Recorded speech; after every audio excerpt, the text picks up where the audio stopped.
வணக்கம்ங்க.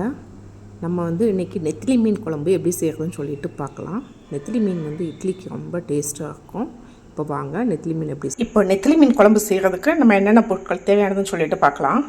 1/2 kg நெத்திலி மீன் கழுவி எடுத்துக்கணுங்க. உப்பு போட்டு கல் உப்பு போட்டு கழுவி எடுத்துக்கணும். அப்புறமா வீட்டில் அரைச்ச மசால் பொடி, அப்புறமா நல்லெண்ணெய், சின்ன வெங்காயம், தேங்காய்,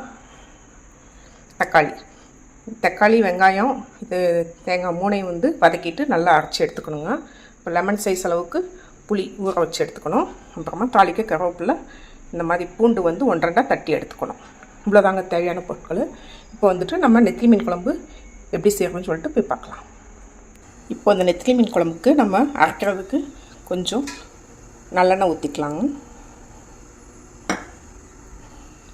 சின்ன வெங்காயம் போட்டுக்கலாம். இந்த மீன் குழம்புக்கு சின்ன வெங்காயம் தாங்க யூஸ் பண்ணணும், பெரிய வெங்காயம் யூஸ் பண்ணக்கூடாது. அப்புறமா ஒரு 4 தக்காளி யூஸ் பண்ணுங்க. இது நல்லா வதங்கட்டும்.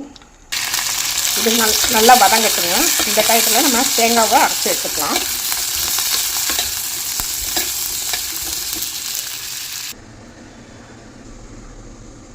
நைஸாக அரைச்சி எடுத்துக்கோங்க. இப்போ அதே வானிலையில் நல்லெண்ணெய் ஊற்றிக்கலாங்க.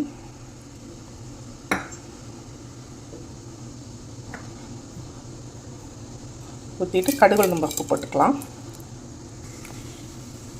இப்போ கடுகு பொரிஞ்சதும் நம்ம தட்டி வச்ச பூண்டு சேர்த்துக்கலாங்க. சேர்த்துட்டு கருவேப்பிலை சேர்த்துக்கலாம். இப்போது இந்த குழம்புக்கு தேவையான அளவுக்கு குழம்பு மிளகாத்தூள் இதில் சேர்த்துக்கலாங்க. அந்த எண்ணெயிலே சேர்த்துக்கோங்க. சேர்த்த உடனே நம்ம அரைச்சி வச்சுக்க மசாலாவை இதோட ஆட் பண்ணிக்கலாம். ஆட் பண்ணிவிட்டு இந்த மசாலா நல்லா வதங்கணுங்க. பச்சை வாசனை போகிற வரைக்கும் இந்த மசாலா நல்லா வதங்கணும். இப்போ மசாலா நல்லா கொதிச்சதுக்கப்புறமா நம்ம அரைச்சி வச்சுருக்க புளி தண்ணியை இதோட சேர்த்துடலாங்க. புளி தண்ணியை சேர்த்துட்டு நல்லா வதக்கிக்குங்க. இப்போ தண்ணி எதுவுமே நீங்கள் சேர்க்கக்கூடாது. நல்லா கொதி வந்ததுக்கப்புறமா தான் கொஞ்சம் தண்ணி சேர்த்துக்கணும். இப்போது நம்ம அந்த வெங்காயம், தக்காளி, தேங்காய் அரைச்சோம் இல்லைங்களா, அந்த தண்ணியை இதோட சேர்த்து நல்லா கலந்து விட்டுக்கணும்.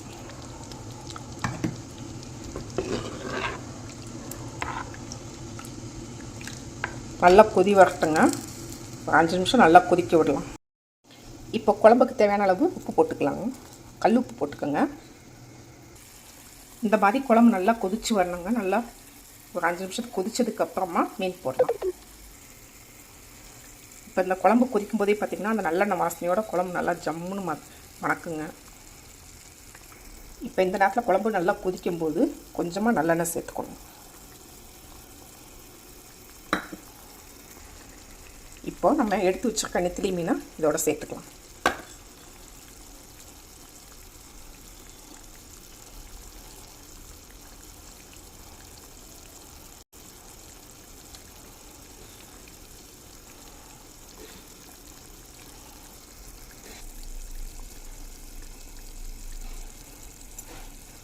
ஒவ்வொன்றா சேர்த்துக்கோங்க.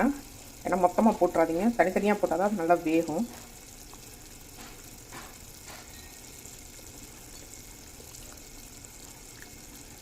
இந்த நெத்திலி மீன் பார்த்திங்கன்னா உடம்புக்கு ரொம்ப நல்லது. இதில் கால்சியம் சத்து ரொம்ப நல்லது, நிறையா இருக்குது. 40+ இருக்கவங்களும் இந்த நெத்திலி மீன் நிறையா சேர்த்துக்கலாம்.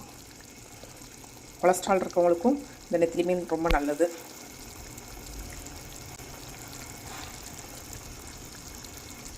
இப்போது மீனை லைட்டாக கிளறி விட்டுக்கலாங்க. ரொம்ப அதிகமாக கிளறக்கூடாது, மீன் குழஞ்சிடும்.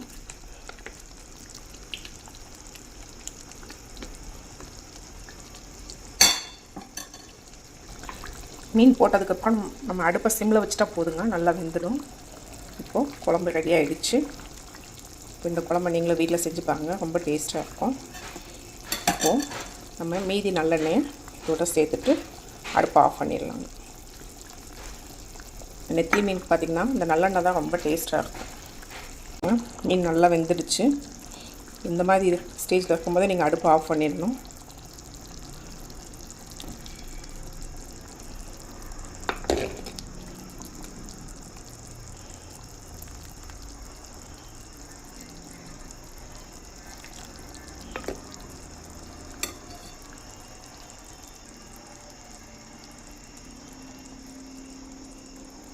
இப்போ எண்ணெயெல்லாம் மிதந்து வந்து பாருங்கள்.